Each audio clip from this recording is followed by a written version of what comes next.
Assalamualaikum warahmatullahi wabarakatuh. Waalaikumsalam Bismillahirrahmanirrahim. wabarakatuh. Salatu wassalamu ala Rasulillah wa ala alihi wa sahbihi wa man tabi'al huda ila yaumil qiyamah. Saudara-saudara sekalian, di mana saja pun berada, semoga kita semua selalu ada dalam lindungan dan rahmat juga ridha Allah Subhanahu wa taala. Amin ya Allah. Pada kesempatan ini kita bersama para masyayikh di sini, Kiai Haji Maki Mujahid, Kiai Haji Ece Jainuddin akan belajar mengurai hadis ke 34 yang diambil dari kitab Mukhtarul Hadis. Mudah-mudahan kami semua di sini bisa membacanya, bisa mengartikannya, bisa menguraikannya demi kemanfaatan untuk kita semua. Amin. Dipersilahkan Kak Al-Mukarram Kiai Haji Maki Mujahid untuk membacakan hadisnya. Bismillahirrahmanirrahim. Ahabbul a'mali ilallah antamuta walisanu karotbun midzikrillah. Amal yang paling disukai Allah ialah ketika kamu mati, lisanmu masih basah karena menyebut-nyebut Allah. Rawahu Imam Baihaqi dan Tirmidzi. Selanjutnya silakan Al-Mukarram kita sharing untuk mengurai hadis ini, baik dari segi lafaznya, arti dari kalimat atau mungkin maksud daripada hadis ini, juga uraian yang terdapat dalam hadis ini. Ya. Materi hadis ke-34. Ahabul a'mali ilallahi antamuta walisanu karotbun min zikrillah. Bahwa hadis ini masih erat kaitannya dengan hadis yang sebelumnya. Ahabul a'mali ilallahi adwamuha wa in qala. Nah, sehingga hadis ke-34 ini masih menyambung ahabul a'mali ilallahi antamuta. Amal yang dicintai oleh Allah mungkin secara harfiah, amal itu pekerjaan. Tetapi kalau amal sudah dihubungkan dengan agama, biasanya itu pekerjaan yang di dalamnya ada ridho Allah, maka biasa dibahasakan dengan amal ibadah. Unsur ibadah. Unsur ibadah, ya. Habul a'mal, amal ibadah yang paling dicintai, yang paling dicintai oleh Allah itu ketika seseorang mati. Tentunya setiap insan, manusia yang bernyawa akan mati. Nah, lalu ketika mati, walisanuka rotbun min dzikrillah. Ini tidak mudah. Tidak mudah. Ketika mati, lisan masih basah, ingat kepada Allah. Tentunya ini adalah sebuah kebiasaan yang melekat.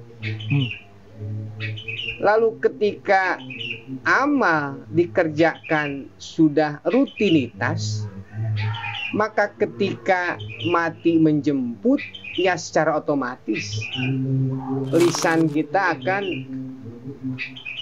mengucapkan hal yang biasa dilakukan. Nah, ini senada dengan hadis yang sebelumnya. Ahabul a'mal ilallah adwamuha. Amal yang paling dicintai oleh Allah adalah amal yang rutinitas, istiqomah, yang kontinu, yang dawam.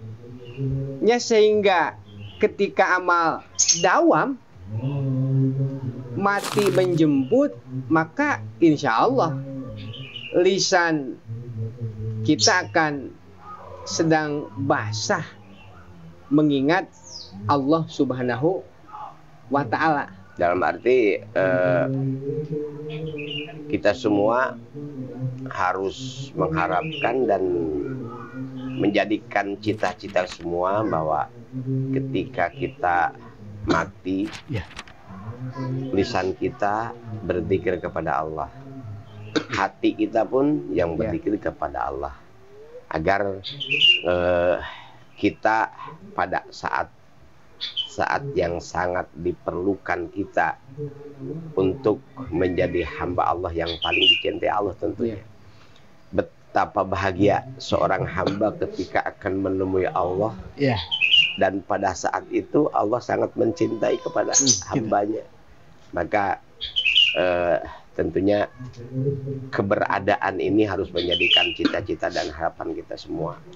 Sementara cita-cita ingin menjadi seorang hamba Allah yang ketika mati dalam keadaan zikir, ya tadi harus dibiasakan, dibakukan, didawamkan. Ya minimal setiap sholat 5 waktu, setelah sholat 5 waktu yang dikenal wiridan, jangan dilepas gitu. Karena yang saya rasakan itu, kalau tidak memaksakan mah banyak pertimbangan. Ini wiridan enggak, wiridan lanjut wiridan enggak kan gitu. Kadang kita ingat di rumah ada apa, padahal mah kalau kada si bodor mah kan kamu ingat apa sih? Pengen cepat pulang ke rumah. Apakah di rumah itu punya apa-apa? Orang kaya, untuk apa kita pulangkan udah kaya? Kalau ternyata di rumah itu tidak ada apa-apa, untuk apa pulang ke rumah dan ada apa-apa? Mungkin komentar lain, Pak, tentang masalah kematian. Ya, tentunya semua kita akan mati. Al-mautu babun wa kullun nasi dakhiluhu. Mati itu adalah pintu dan seluruh manusia akan masuk ke dalam pintu tersebut. Nah, dalam hadis yang ke-34 ini, yang dimaksud ahabul a'mal ilallah ang tamuta wa lisanu karatbun bidzikrillah, tatkala kita meninggal, lisan kita basah zikir mengingat Allah Subhanahu wa ta'ala. Tetapi Pak, dalam hadis lain aksaru khoto yabni adama fi lisanihi. Kebanyakan kesalahan anak Adam itu tempat pada lisannya. Berarti mampu mukhalafahannya tergantung. Justru karena itu, bagaimana caranya lisan itu jangan terpeleset kepada jurang kesalahan dan jurang-jurang yang membuat kita terjerumus ke neraka itu. Ya, otomatis salurkan lisan kita, paksakan lisan kita, latih lisan kita untuk selalu berzikir. Walaupun hanya satu kalimat, yang penting dawamnya itu. Kita baca sholawat 1000 kali satu hari. Tapi itu persoalannya setiap hari enggak. Nah, maka ada ulama yang menyarankan kalau mau dawam jangan terlalu banyak. Tapi ya wain kola, karena Rasul udah mempertimbangkan kan gitu. Contoh kita mendawamkan baca sholawat 10 kali setiap sholat. Berapa hari kita kuat dawam itu kan? Coba mari kita uji aja lah kan. jangan jauh-jauh sebetulnya gitu. Baca istighfar setelah sholat gitu kan. Atau baca doa ketika kita menjelang qomat. Maksudnya di antara qomat dan dan itu kan sa'atul ijabah. Jadi satu doa yang kita dawamkan. Jadi betul tadi bahwa yang paling berbahaya, yang paling mempengaruhi orang berbuat keburukan atau terjerumus kepada jalan keburukan karena itu lisan. Maka Rasul pun menyarankan alisan jaga lisan. Jadi sebuah ataupun salah satu solusi untuk lisan kita selamat, perbanyaklah zikir. Karena kalau di sini kan seolah-olah yang paling dicintai amal oleh Allah itu ketika nanti detik-detik kematian. Secara ininya udah aja sekarang mah tidak perlu banyak-banyak atau tidak perlu basah lisan dengan zikir kepada Allah, nanti aja kalau mau mati.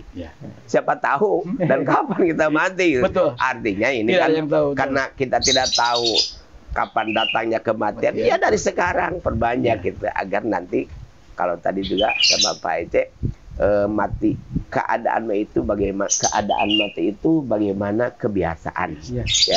Kebiasaan. Bahkan ada kutipan hadis dari Rasul. Ini secara makna ini mudah, tapi secara pengamalan sangat susah. Kalau harfiah ini ahabul amal ilallah antamuta walisanukarat pun min zikrillah. Betul. Ini mudah sebetulnya. Secara makna mudah dibicarakan. Iya betul. Tetapi secara kenyataannya ini sangat susah. Karena orang yang mati bisa ingat zikir kepada Allah itu sangat luar biasa susahnya. Ada kutipan hadis yang lain bahwa yub'asu kullu rajulin ala ma mata alaih wa mata ala ma asya alaih. Nah, kelak nanti yaumil kiamah seseorang itu akan dibangkitkan dari ba'ah sesuai ketika ia meninggal. Ketika meninggal baik, maka akan dibangkitkan dengan keadaan baik. Begitupun meninggal sesuai dengan kebiasaan hidupnya. Ketika hidupnya baik, maka insya Allah matinya pun akan baik. Nah ini mungkin erat kaitannya. Ketika kesehariannya sudah membiasakan zikir, maka insya Allah matinya pun akan basah lisannya dalam keadaan zikir pula, ya. Betul. Tetapi sebaliknya, kalau sehari-harinya tidak ingat kepada Allah, lupa kepada Allah, mana mungkin mati lisannya basah ingat kepada Allah. Nah ini berbicara tentang zikir juga kan, karena banyak orang beranggapan zikir ya. Zikir itu baca la ilaha illallah. Sementara zikir itu kan ada zikrul lisan, zikrul abdan, zikrul jinan. Tapi kalau mengarah ataupun arahan dari hadis ini adalah mengarah kepada zikrul lisan. Zikrul lisan. Ini sebetulnya semuanya harus ada. Tapi biasanya ini mengajarkan kita juga bahwa kalau kita ingin zikrul jinan, harus membiasakan zikrul lisan. Dan begitu juga zikrul abdan juga bisa kita lakukan ketika kita membiasakan zikrul lisan. Karena dari zikrul lisan ini akan membuahkan dua hal. Yang pertama adalah insyirahu sadri, lapang dada. Lapang dada dalam arti ya mudah melakukan ibadah dengan zikir itu, refleks melakukan taat kepada Allah Subhanahu wa taala. Juga insyirah juga tidak ada beban hidupnya. Jadi ya tidak ada beban itu, enjoy hidupnya itu insyirah sadri. Menghadapi apapun persoalan yang diberikan Allah selalu insyirah sadri. Jadi lapang dada enak gitu kan. Ya, betul. Tidak ada yang paling enak dalam kehidupan kecuali Allah memberikan insyaallah sodri. Dan insyaallah sodri ini akan kita rasakan ketika kita selalu zikrullah atau zikrul lisan. Bahkan yang paling kita harapkan juga ketika kita sering berzikir kepada Allah, Allah akan memberikan naimul qalbi, kenikmatan dalam hati. Kenikmatan dalam hati kan tidak bisa diukur dengan harta, fisik ya. Betul. Tapi Allah juga menjelaskan ala bizikrillahi tatmainnul qulub. Ketenangan ini, kenikmatan yang sebetulnya hakikat kenikmatan itu dalam hati dan semua itu akan tercapai ketika kita berzikir. Jadi itu zikrul lisan itu hal yang penting. Kalau kata guru kita semua Pak Masyai bahwa zikrul lisan itu bagaikan starter ya.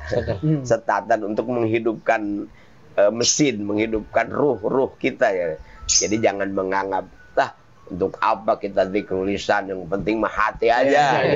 Tidak perlu. Jadi ada lagi kan ada varian macam-macam zikrul lisan itu kan ada berapa tuh kan? Ya, seperti amalan-amalan ya yang biasa dilakukan oleh Imam Ghazali ya. Di sini kenapa hanya zikir lisan saja yang dibahas? Karena dengan lisan bisa berzikir itu langkah awal. Badan kita, hati kita akan terbawa berzikir. Mana mungkin, ya kan?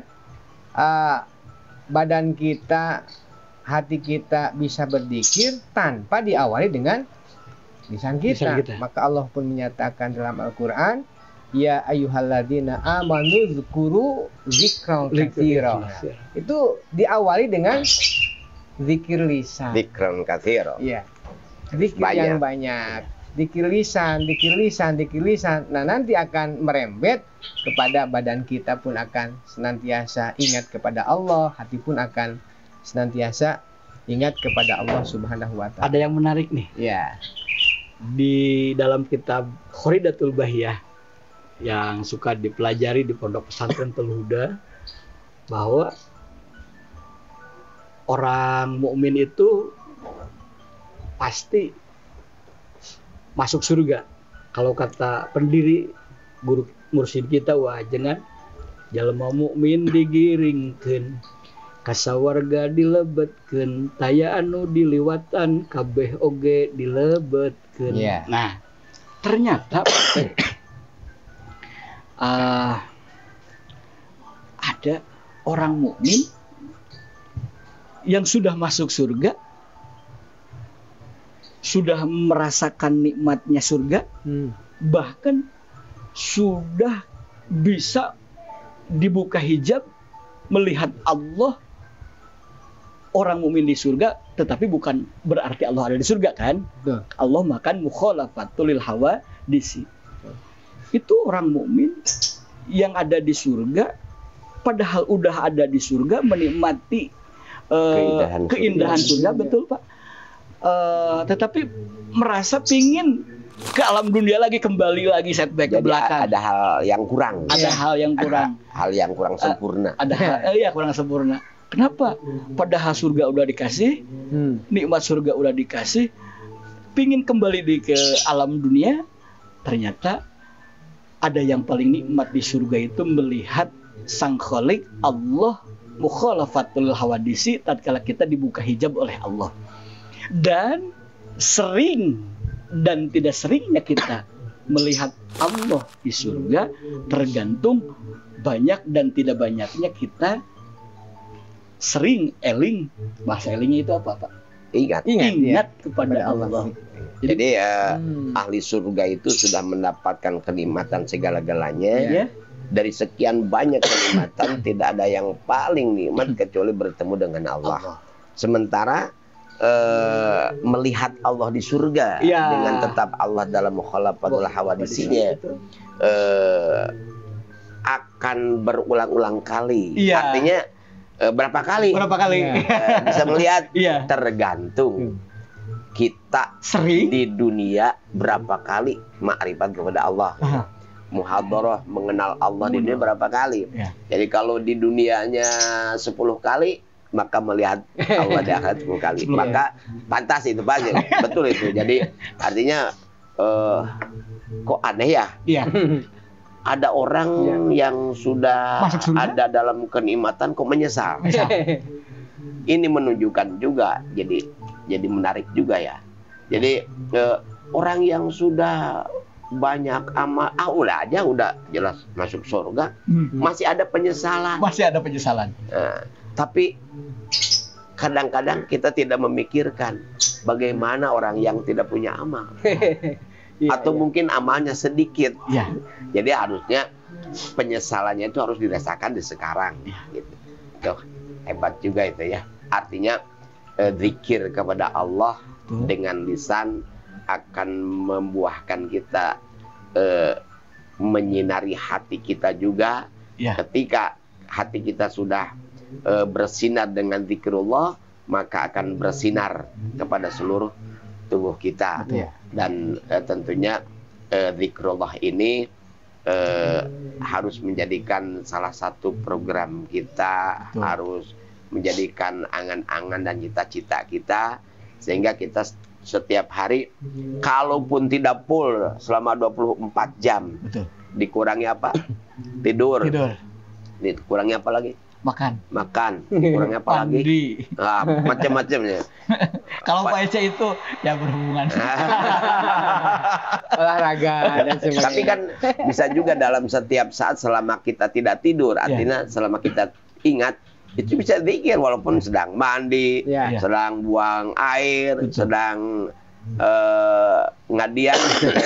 Itu bisa zikir kepada Allah. Betul. Bisa baca subhanallah, alhamdulillah, Allahu akbar. Itu kan? Saya menarik Pak, betul. Menarik ini apa yang diceritakan oleh Gurunda Kiai Haji Nurholis Ahyan, bahwa tentang masalah zikir kapanpun, siang, malam, bisa. Bahkan meski kita lagi tidur ya Pak. Iya. Dalam satu hadis, manis saya kodo wa ay kodo ahlahu kutibalahu minaz zakirin katsira waz zakirat. Barang siapa yang setiap malam bangun tidur, entah kita atau istri kita. Betul. Biasanya kalau dalam rumah tangga suaminya dulu. Tapi kalau Saling mengingatkan.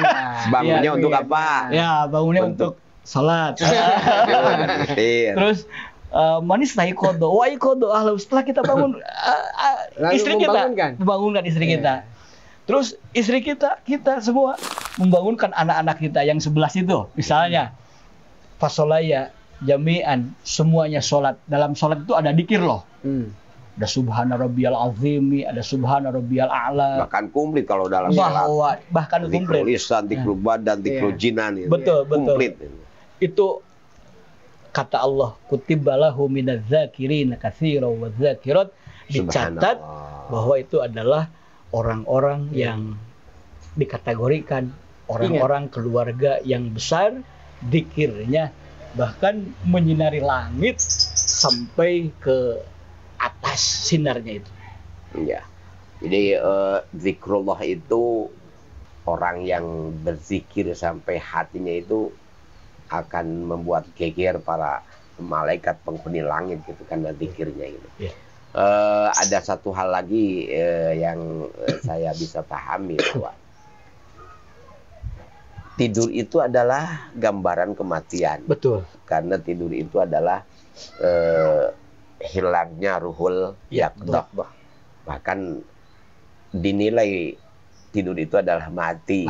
Rasul pun mengajarkan sebelum tidur bismikallahumma ahya wa amut, untuk mengingatkan kita bahwa kita akan mati dengan tidur itu. Dan setelah bangun, alhamdulillahilladzi ahyana ba'da ma amatana. Nah, karena kematian ini bisa dikatakan persiapan ataupun mati kecil. Maka kita harus mendawamkan juga lisan kita basah dengan zikir kepada Allah sebelum tidur. Betul. Selama kita ingat, Ya. apa yang kita baca itu tergantung hati itu bacaan mana yang ringan. Ringan, yang ringan dibacakan. Astagfirullahaladzim. Udah aja astagfirullahaladzim. Selama kita masih ingat terus gitu. Itu gambaran mati gitu kan. Betul. Karena kita pun tidak tahu. Tidak tahu. Apakah besok masih kita mandi atau dimandikan gitu. Iya, betul. Jadi ini melatih agar kebiasaan tadi akan menjadikan kebiasaan juga dan menentukan bagaimana keadaan hidup kita. Ini dilatih bagaimana akhir hidup kita sebelum tidur. Ya. Setiap hari seperti itu kan. Betul. Kalau enaknya baca Allah Allah Allah atau baca sholawat silakan saja. Itu tergantung. Berarti zikir itu banyak ya Pak ya. Yang pertama astagfirullah. Ada 9 Ada kalau 9 ya. Yang pertama tasbih, subhanallah. Dua. Yang kedua tahmid, alhamdulillah. Yang ketiga adalah takbir, Allah Akbar. Yang keempat adalah tahlil, la ilaha illallah.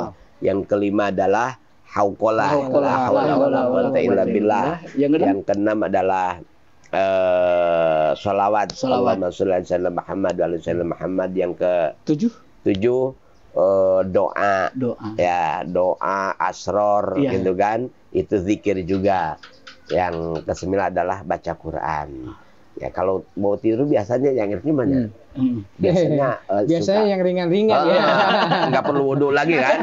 Tapi sebetulnya kenapa Bilal bin Rabah itu terdengar oleh Rasul ketika Mi'raj sendalnya di surga itu karena setiap mau tidur selalu bertoharoh gitu kan. Ya, sebelum itu kita zikir aja lah. Yang mudah gitu. Iya. Subhanallah. Masih ada? Cukup? Ya, cukup. Ya. Ada satu hal lagi bahwa habul amal ini banyak istilah kepada Allah habbu atau yuhibbu. Mencintai. Sementara cinta itu kan pekerjaan hati. Itu mustahil ada dari Allah. Dari qatun fil qalbi itu udah dijelaskan. Tapi yang dimaksud adalah Allah memberi pahala. Ya. Allah akan lebih banyak memberi pahala. Artinya amal yang paling besar pahalanya di hadapan Allah adalah orang yang ketika meninggal lisannya dalam keadaan zikir kepada Allah.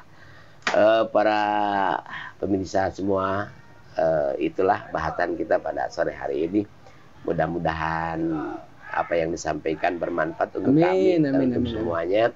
Yang pada dasar dan kesimpulannya adalah jadilah kita menjadikan orang-orang yang selalu zikir kepada Allah. Baik itu zikrul lisan, zikrul abdan, zikrul jinan. Agar kita ketika meninggal dalam keadaan zikir kepada Allah. Ketika kita berzikir kepada Allah, maka itulah salah satu jalan yang sangat indah menuju Allah, menuju ridhonya Allah dalam keadaan husnul khatimah. Amin. Terima kasih. Kita menambahkan dalam closing ini bukan saja ini perkara yang dicintai oleh Allah, tetapi ini luar biasa. Man akhiru kalami la ilaha illallah dakhalal jannah. Jadi pintu ya. Pintu. Kunci. Siapa saja yang akhir kala mengucapkan la ilaha illallah Muhammadur Rasulullah dakhalal jannah. Silakan closing terakhir. Iya, termasuk zikir juga kan kalimatani, ada 2 kalimah yang sangat mudah di lisan tetapi berat di timbangannya. Itu. Ya. Asyhadu alla ilaha illallah wa asyhadu anna Muhammadar Rasul. Itu pun termasuk zikir. Yang paling ringan juga lah subhanallah walhamdulillah, itu termasuk zikir. Itu yang mudah diucapkan tetapi memberatkan di timbangan kelak di yaumul qiyamah. Ya. Terima kasih. Mudah-mudahan bermanfaat. Assalamualaikum warahmatullahi wabarakatuh. Waalaikumsalam warahmatullahi wabarakatuh.